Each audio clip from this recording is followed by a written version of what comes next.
A storage unit can sometimes be a blessing, but often a curse. In today's podcast, we're going to talk about when a storage unit is a good idea, when it's a very bad idea, what types of things we store in them, and how to make steps if you no longer want to have one.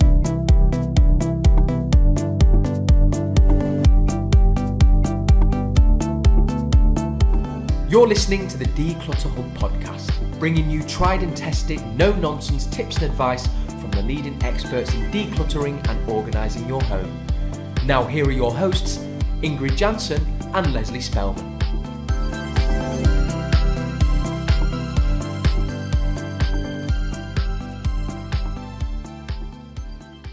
Hello and welcome, listeners. I'm Ingrid. And I'm Leslie. If you're new to the Declutter Hub podcast, you're so welcome. What you'll find is that we try and find a fun factor in the serious business of decluttering. And if you've been here for a while, you know exactly what we mean. So thank you so much for listening. If you'd like to get involved in conversations relating to this podcast, it all takes place in our Facebook group. So come and join our lovely, warm, supportive community. To find the Facebook group, go to declutterhub.com/group to find out more, or you can search for the Declutter Hub community on Facebook. Hello, Leslie. I'm so excited to talk about today's podcast, but I feel I might end up being on my soapbox for a part of this podcast because we're going to talk about storage units. I can't believe we've got to episode 290 and not talked about storage units. I don't remember ever talking about storage units. Do you? No. Not in any day. I can't believe it. Like literally. Why have we never spoken about storage units? But today is the day we're delving into storage units. And Ingrid said we might get on our little high horse about it because we're not big lovers of storage units, right, Ingrid? Are they a blessing or are they a curse? Sometimes they're a blessing. More often than not, they're a curse. I know. I think the problem is, Leslie, I think you're right. I think a storage unit can be a good idea in some small instances, but very often, I don't know how about you, but I've been approached by storage unit companies going, "Hi, can you be our a spokesman for our brand, or can we write a blog for your website, or can you tell people that they need to store things?" And I'm like, no, I'm talking about, I love decluttering. I don't like putting stuff in storage units, although I know it can be very helpful sometimes. Did you say it like in that nice, calm way? I would be quite kind of abrupt with my response to that, really. But having said that, there are instances where we could absolutely, within the remit of our roles as professional organisers, recommend a storage unit 100%. So when would that be, Ingrid? But do you know what? Before we even get started, some people are like, "What's a storage unit?" I know. All right. What's a storage unit, Ingrid? In my head, a storage unit I think you know. When you say in your head, I think that you do know what it is. I'm trying to, like, well, how am I going to explain this? So in my head, if I have to explain it to somebody else, there are storage places out there that have been divided up into small kind of rooms or kind of containers where you can put stuff and then you can lock it with the door with a lock. And then you alone can get access to this place so you can store your stuff safely. And they make sure that the storage center or the storage place, the self-storage place, is like well lit and the hallways are clean and you can have day and night access to either drop things off or pick things up. And there's like a security person rocking around. This is how, in my head, how it works. I don't know. I've never had one, so I can't tell you. But have you never worked in one? No. Oh, Ingrid, you've never lived. I know. You've never worked in a storage unit. What's wrong with you? Call yourself a professional organizer. I know. Just never had to be fair, I've only worked in like 3 or 4, which is a good thing, right? But Yeah. Anyway, maybe I think there are some of our clients who maybe have had a storage unit, but have never been brave enough to tell us or ask us to go there because they know that we'd be trying to get rid of it. Yes, you're absolutely right. I have a sneaky suspicion that storage units are only a thing in areas like Britain where things are typically a little bit smaller, cities where people have less space. So if you're in a sprawling part of the world where you have ample outside space, typically people would store things in their own, kind of on their own property, right? Yeah. So these may not be a thing everywhere in the world, but Ingrid's absolutely right. It's kind of nice, they're bright, they're airy, they're well lit, they've got security guards, but they are also hellishly expensive to store your stuff, right? So they Yes. cost hundreds of pounds a month for most storage units, which is a lot of money just to store stuff that you may or may not need. And we're going to delve into it. But before we do, talk about all the reasons why you should not have a storage unit, which will be the lion's share of this podcast, just spoiler alert, we are going to talk about when is a good idea to have a storage unit. Well, I think there are a couple of reasons when it's a good idea. First of all, I think when you are needing to store stuff and you live, for example, in a small apartment in the city center of a small or bigger city, and you've got a hobby or you have a lot of outdoor sports that you do or anything like that, and you've got nowhere to store these items in your small apartment, but you do go skiing once or twice or 3 times per year because that's your main hobby, or there's something that you love to do every year where you go away, you need to put that equipment somewhere. So that might be really a good reason why you say, actually, I don't have room in my own house or in my own apartment to store this stuff. I need to hire somewhere, because actually renting it or rebuying it over and over again outweighs the cost of having a storage unit. So that, I think, could be a reason. Another reason I could think of is somebody selling their house, going to a similar property or a smaller property, and something happens with the house sale and your house gets sold, you can't go into your new house yet, or you're going into a new build, and the builder suddenly says it's not finished, and you have to kind of temporarily scramble around to live somewhere, and for a couple of weeks the furniture can't go anywhere. That might be the moment you say, okay, I need to have a storage unit because my stuff has to live somewhere temporarily, and this is, I think, the key, temporarily, before I can move my stuff around. Those are the two things that pop into my head, Leslie. How about you? Renovation. So if you're doing a renovation on your property, also you might need to store some stuff temporarily away from the home. I think if you're running a business from home and you don't want that, or you can't have the supplies for your business elsewhere. So that's another reason. What else? When else could you use a storage unit? The bottom line is there are always going to be instances where a storage unit, or to have a temporary extension to, or in fact a permanent extension to your home, is going to be a good idea. But you've got to really know that that is for a specific purpose, whether that be a temporary transition or whether that be something that you just haven't got space for in your home that you need to operate. If it's just more stuff that you've not made a decision on, don't put it into a storage unit. Or if you've got a storage unit already, which a lot of people have, really, really question that. Now, it's going to sound as if we're being very judgmental, we're going to be quite harsh, all of these kind of things. But ultimately, we want you to enjoy the things that you've got in your home. And if they're in a storage unit, they're going to be out of sight, out of mind. And so the whole idea of decluttering is to have things that are befitting of your current lifestyle that you can enjoy in the here and now. If they are behind a shutter in a storage unit that you've got to travel 2 miles to find, then that is not going to be the case. So, but lots of people have got them, right? Yeah. One of the things that people ask us sometimes is, if your house is very overwhelmed with clutter, you have very large volume, some people go, you know what I could do is I could move things into a storage unit temporarily while I kind of sort the rest of my house out. Would that be a good idea? Possibly. Again, if it's a temporary solution that is going to help you logistically, maybe. It's got to be temporary. You got to have an end goal. You got to have a deadline. Like, okay, this is what's going to help me temporarily to be able to see things more clearly, but it's got to be temporary. There's got to be an end date where you're like, everything else needs to come back. The other time when people use it is when they are obviously somebody has passed away, and they are going to then bring some of that stuff into their own body of the house, and they just need a little bit of time in between, for like probate situations, or if the house has got to be sold very quickly when someone has passed away, you might not be ready to tackle the stuff at that Yeah. moment in time. And so you might want to put it somewhere in a little bit of a holding area for a while to just give yourself a chance to kind of get over your grief is not the right word for it, to come to terms with what has happened and to tackle the stuff later, because it can be very damaging, of course, to tackle that before you're ready as well. So there are reasons. Exactly, Leslie. Yeah. But that reason came into my mind when you were Yeah. giving kind of lots of other things, like why would people have a storage unit? That's exactly what I thought of then as well, thinking in some instances, when people pass away, the house needs to be sold quickly, or the room or the area that they're living in needs to be emptied.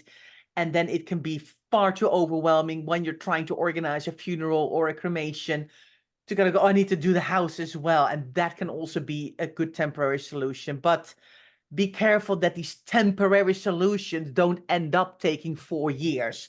In our head, a temporary solution, I think, is a couple of months, right? Half a year, maybe. But when it starts to go into oh, I've had this for like 14 months, that's not temporarily, I think, anymore, in our opinion.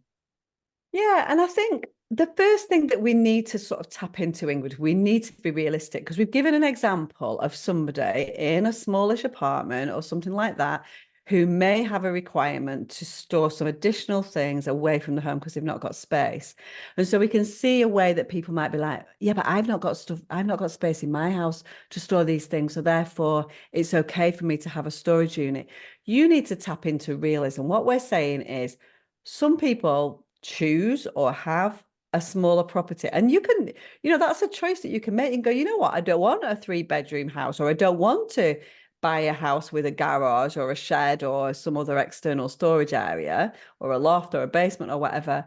But actually, my compromise is that I am actually going to invest a couple £100 a month into a storage unit. And that's fine. But you need to be rational. You need to be realistic. If you're sitting with a 4-bedroom property crammed to the brim, and actually it's crammed to the brim inside already, and you've got a storage unit, then you need to start asking yourself questions, because that's not what we want, because we can't enjoy our things.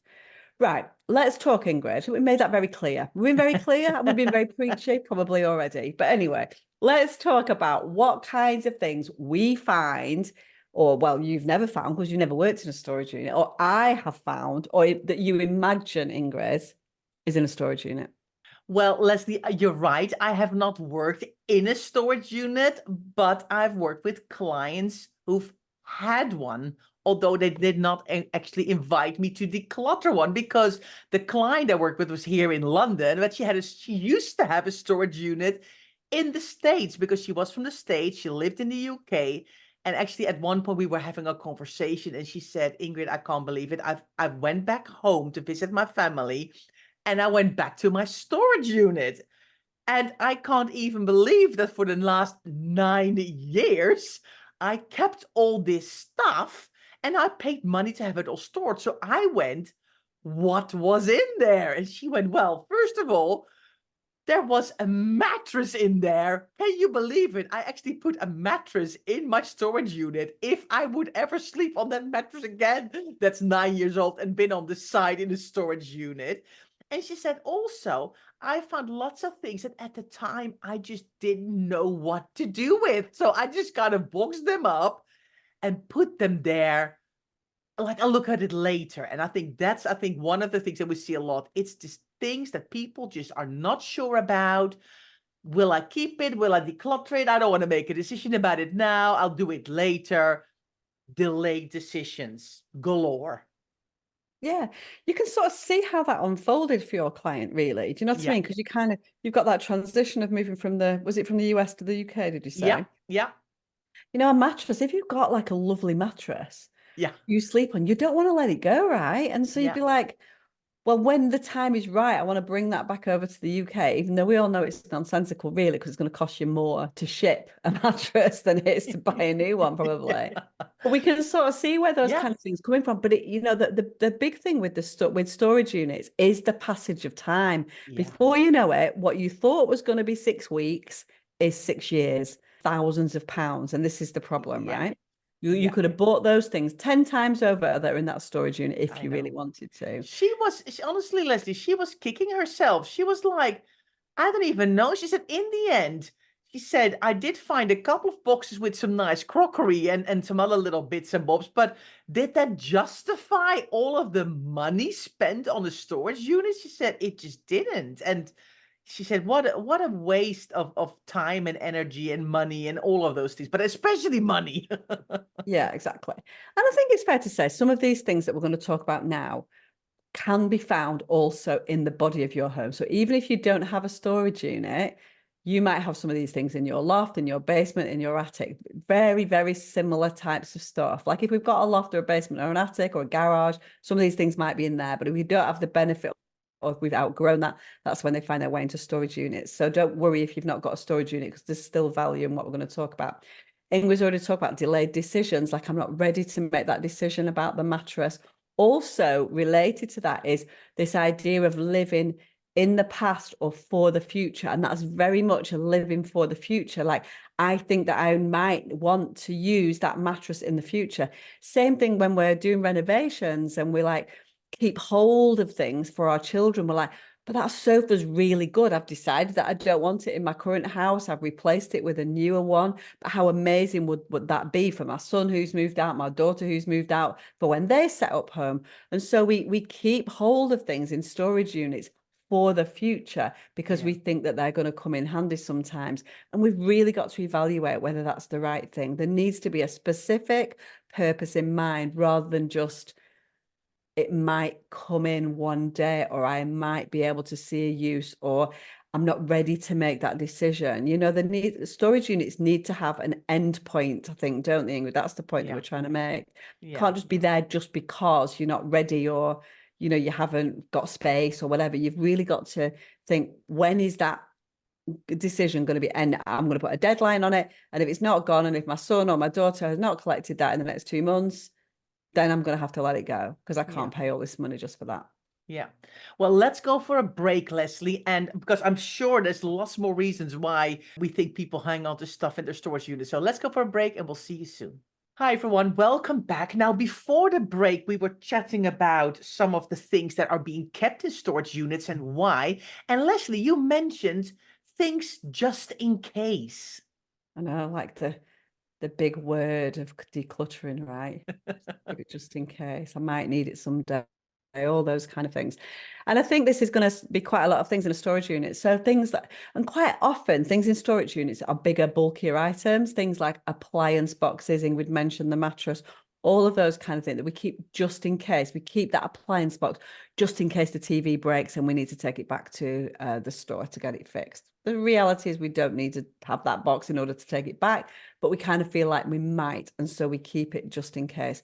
We're not quite sure about the decision that we're making, so we keep it just in case. We might need that extra suitcase, so we keep it just in case. And so if ever you find yourself saying just in case, that's a time to take a step back and look at the emotion that's driving that just in case decision. Really, really important to evaluate. We've got to go in hard in a storage unit. We really, you know, it's costing us money every day. So every decision is absolutely crucial. Way more crucial than an odd thing. You know, we're like, if in doubt, keep it. We wouldn't say if in doubt, keep it in a storage unit.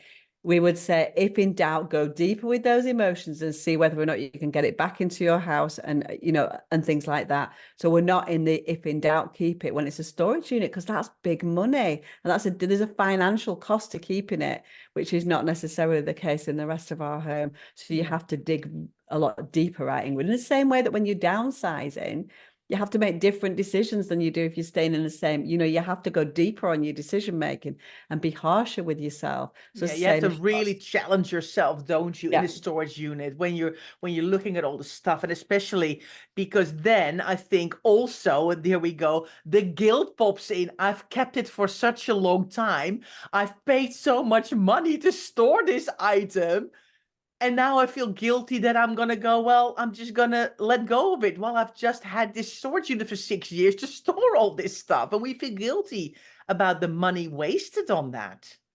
I know, and you're just going to have to let that go. You know, just because you made the wrong decision, it might not have been the wrong decision at the time, but just because you come to the conclusion that that was not in your best interest, Yeah. No amount of lamenting that loss is going to bring it back. So you just need to draw that line in the sand and go, that was then, made the wrong decision, wasted all that money, like many of us do on loads of different things. We all make mistakes in life all the time, don't we? We Yeah. just have to go, I can't do anything about that now. But what I can do is I can fix that going forwards. And that's what Yeah. I'm going to do. So don't let guilt about having kept it for 6 years make you keep it even longer, because that's just Yeah. perpetuating that guilt. Yeah. I think, Leslie, also a lot of items we see in storage units have to do with sentimentality, right? It is indeed what you said. If there's been a bereavement, or, things end up in a storage unit, or the kids are growing up so quickly, you just can't get rid of their toys because it was so special at the time. And we put them in bin bags and we put them in boxes, and we keep all of their blankets and all of their toys and all of their whatever it is, the teddies, and it gets put in a storage unit like, oh, I just can't decide on it. It's all too precious. I see a lot of school notes and school books from children as well in boxes that have been put away. It's all like so sentimental. So some of the items are maybe possibly easier in a storage unit because they might have deteriorated over time. But you might also open some of these boxes and you think, oh yeah, I remember this, and kind of go, oh yeah, I couldn't make the decision at the time, and now I'm still struggling with it because I find it hard. Yeah, exactly. It's not easy at all. I think the big thing, and you've alluded to it there, Ingrid, is this idea of it being out of sight, out of mind.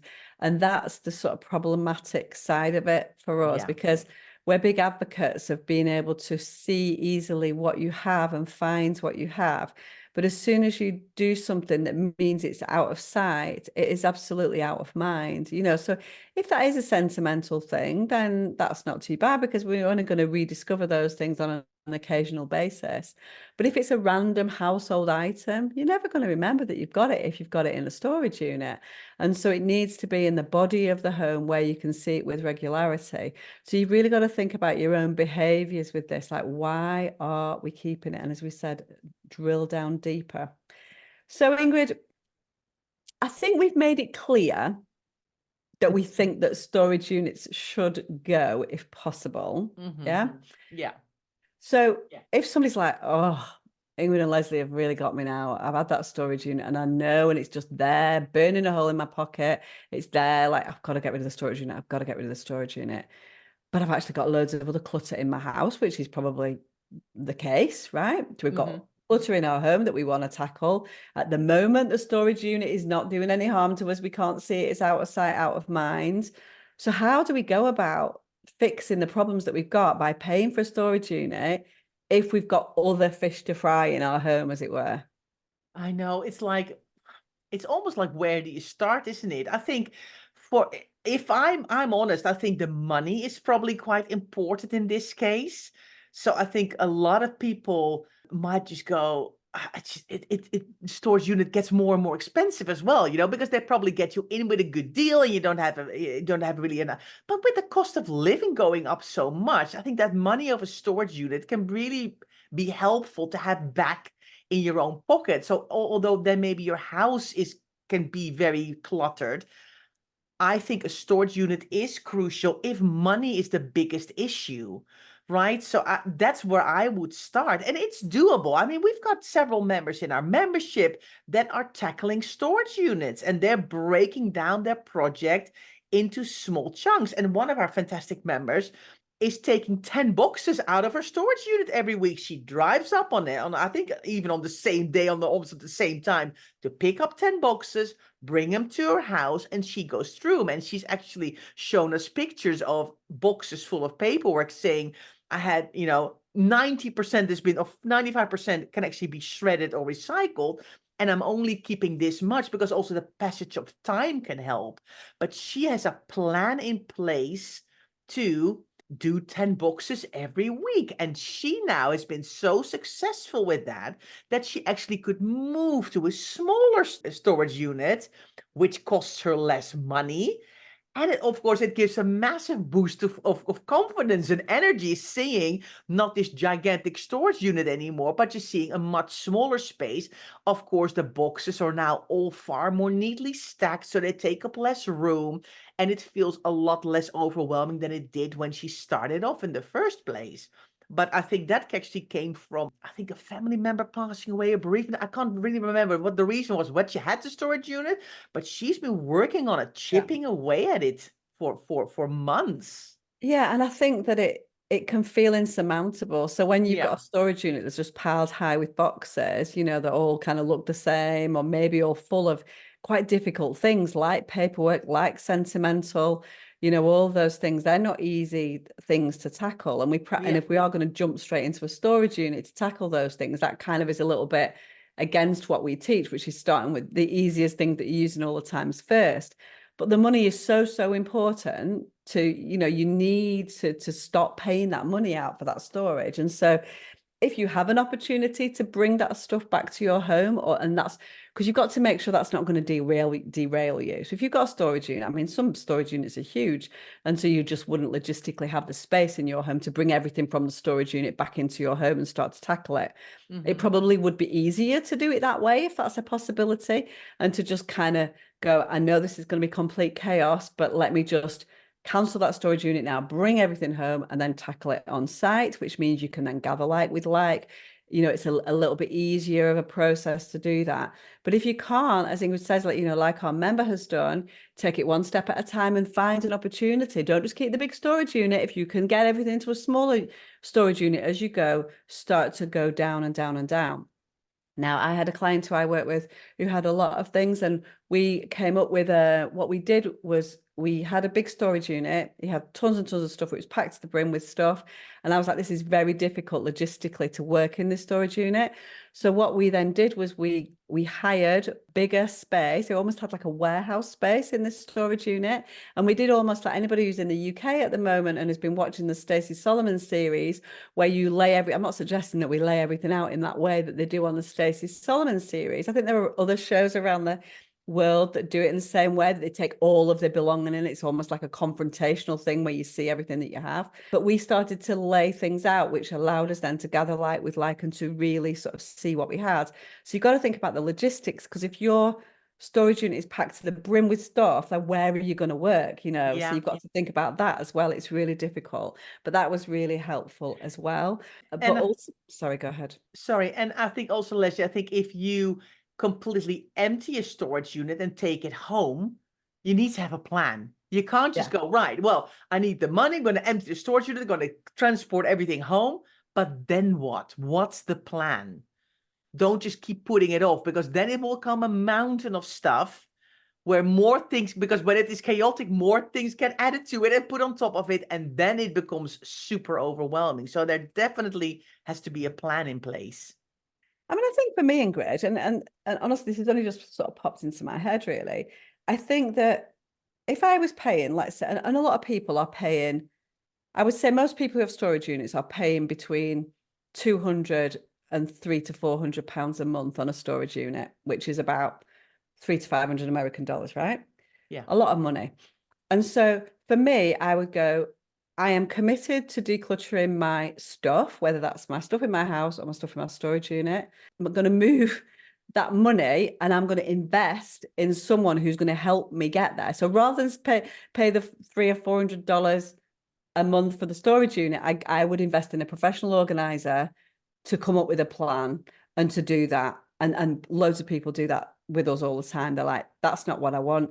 And temporarily over the next 6 months or something, I knew that this storage unit would be here for the next 6 months if I didn't do anything about it. I can't see a way to do that without some physical help, so let me invest that money into a professional organizer who's going to find a way to get you through the chaos and the logistics of working that out. So that's an opportunity as well. Same thing. We've got a member, she's come into the Declutter Hub. We're helping her through that process of going through the storage unit and giving her hints and tips about the way that we would do it. So you can reinvest that money elsewhere. It's gone. It's been going out for the last 2, 3, 4 years in some instances. So move that money around. What's the word? I'm trying to reinvest that money. That's the word that I'm looking for, into something different with a view to that completely being gone in 6 months' time. So because you need to, it's not easy. So what we're saying, if you're full, your home is full, your storage unit is full, that is an overwhelming task. And potentially you need help, but throwing money at a storage unit is not the best fix. Actually trying to find a more permanent solution might be the way forward for you. So basically what we're saying, if you've got a very full house, your thought should not be, if you don't have a storage unit yet, I just need more space, I'm going to hire a storage unit. We say only hire a storage unit in certain instances. And unless you live in a 60 square meter apartment and you've got a certain hobby of which you need to have more space for. But if you just know, actually, I have a little bit too much of everything, my cupboards are full, everything is just packed too much, you need to declutter. That is always the best solution. And if you are decluttered and more organized, if you then actually realize, wow, I actually have some things that I really want to have in my life that are important to me, but I can't have them in my current flat. There's nowhere to put them, but they're important enough for me to keep. Then there's thinking, okay, how am I going to solve this? And how can I do this? Or if there's a temporary reason why you need a storage unit, fantastic. But don't just keep a storage unit or get a storage unit because actually you've got too much stuff. It's all you're packed to the rafters and you haven't really properly decluttered. You might have shifted the stuff around and turned stuff around in your home, but you haven't really let go of anything. Then decluttering comes first. And that is, I think, the main message from this podcast, right, Leslie? You've been quite ranty. I'm trying to be kind. I know, exactly. So yeah, I think we've been clear with our thoughts. And so as we said, like halfway through this podcast, the same types of things emotions that lead you down the route to a storage unit, those are the same things that are above us in our attics and lofts, or below us in our basements, or to the side of us in our garages. And so look around for those things that are delayed decisions, those just in case, those sentimental things that we've not worked through, those things that we're keeping for our son or daughter or any other random person who might want our old sofa. Think about all those things and think about whether you're keeping things that you really don't need. It's so important to understand what you're keeping and why you're keeping it. So I'm really hopeful, Ingrid, that there's going to be less storage units as a result of this. I hope so too. And you see that I'm laughing a little bit because my question actually to our listeners is, have you got a storage unit? And can you now give yourself a deadline to empty it? But maybe, Leslie, after hearing us rant about storage units for the last half an hour, nobody's going to come clean now. Although we know that there's like millions of storage units around the world. Maybe nobody wants to share with us. But okay, that's fine as well. But if you do have a storage unit, we really hope that this podcast has helped you, gives you some clarity on like, why do I have this? And how am I going to let all of that stuff go and how I'm going to do it and how I'm going to save money and spend it on stuff that you want to spend it on. I mean, I would go on holiday with $6,000. You know what I mean? Exactly. So one last thing then, if there's anybody who runs a storage unit company who's listening to this podcast, I don't think they're going to be very happy with us, are they? Do you know what I mean? They're going to be like, we've just blown their whole business out of the water. But yeah, so sorry about that. Yeah, sorry, but not sorry. All right, well, before we go absolutely crazy here, I think we need to say thank you so much for listening. And yeah, we hope to see you again next week. The storage people will never listen in again.